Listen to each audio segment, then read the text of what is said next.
সারা ভারত কৃষক সভা ও ত্রিপুরা ক্ষেতমজুর ইউনিয়ন পানিসাগর মহকুমা কমিটির উদ্যোগে পানিসাগর ব্লকের বিডিওর নিকট একটি ডেপুটেশন প্রদান করে 7 ফেব্রুয়ারি শুক্রবার উত্তর ত্রিপুরা জেলার পানিসাগর বিধানসভা কেন্দ্রের অন্তর্গত পানিসাগর ব্লকের বিডিওর নিকট এই ডেপুটেশনটি প্রদান করা হয়। মূলত সারা ভারত কৃষক সভা ও ত্রিপুরা ক্ষেতমজুর ইউনিয়ন পানিসাগর মহকুমা কমিটির উদ্যোগে 7 দফা দাবিকে কেন্দ্র করে এই ডেপুটেশনটি দেওয়া হয়। এই ডেপুটেশন শেষে 7 ফেব্রুয়ারি শুক্রবার বিকেল আনুমানিক 4:30 নাগাদ এক সাক্ষাৎকারে বিস্তারিতভাবে এই 7 দফা দাবি ও ডেপুটেশন সম্পর্কে বললেন ত্রিপুরা ক্ষেতমজুর ইউনিয়ন পানিসাগর মহকুমা কমিটির প্রতিনিধি দল। এতে উপস্থিত ছিলেন কমরেড শীতল দাস সহ অন্যান্যরা। সারা ভারত কৃষক সভা এবং ত্রিপুরা ক্ষেতমজুর ইউনিয়ন আমরা 7 দফা দাবিতে পানিসাগর বিডিওর নিকটে আমরা এক প্রতিনিধি ডেপুটেশন আমরা দিয়েছি। এই ডেপুটেশনের মূল লক্ষ্য হচ্ছে যে আমরা দেখছি যে ইদানিংকালে আমাদের পানিসাগর ব্লক এলাকার বিভিন্ন গ্রাম পঞ্চায়েতে ঘরের সার্ভে চলছে, PNAY ঘরের সার্ভে চলছে। এই সার্ভের মূল লক্ষ্য হচ্ছে যারা বিগত দিনে এই স্কিমের আন্ডারে যারা যুক্ত হননি বা ঘর পাননি তাদেরকে সার্ভের মাধ্যমে ঘরের ব্যবস্থা করা।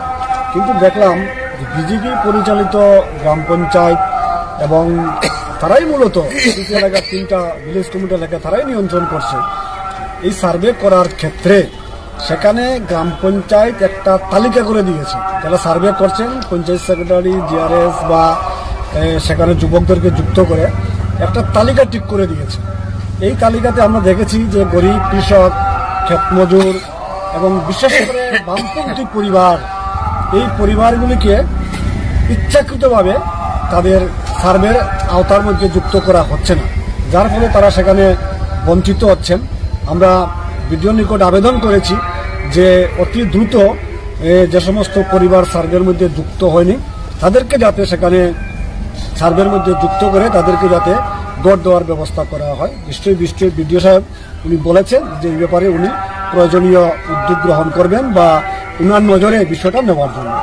2 নম্বর দাবি হচ্ছে যে যারা রেগা শ্রমিক, যারা দীর্ঘ প্রায় 4 থেকে 5 মাস সময় বা তার আগে, দুর্গাপুজোর আগেও আছে পরেও আছে, যারা রেগাতে শ্রমিক, যারা দিনমজুর কেটে খাওয়া মানুষ, যারা কাজ করেছেন, কাজ করে দুঃখের বিষয় শারদ উৎসবের সময় কিছু পয়সা দিয়ে কাপড় চোপড় কিনবে, আনন্দ করবেন, ফুর্তি করবেন, কিন্তু দুঃখজনক ব্যাপার এখন পর্যন্ত একটা বড় অংশের শ্রমিক তারা ওই রেগাতে কাজ করে তাদের মজুরি পাচ্ছেন না। যেটা আমরা জানলাম ব্লক থেকে প্রায় 1 কোটি টাকার উপর হবে এখন পর্যন্ত পানিসাগর ব্লকের বকেয়া রয়েছে। এটা অতি দ্রুত যাতে এই টাকা তাদের দেওয়া হয়। এবং যেটা আমরা জানলাম যে এই মুহূর্তে নাকি প্রায় 1.5 থেকে 2 মাস ধরে ত্রিপুরাতে রেগার কোনো টাকাই নেই। অথচ আমরা দেখছি যে সবকা সাথ সবকা বিকাশ প্রচার করা হচ্ছে, টাকার কোনো অভাব হবে না, টাকার বন্যা বইবে।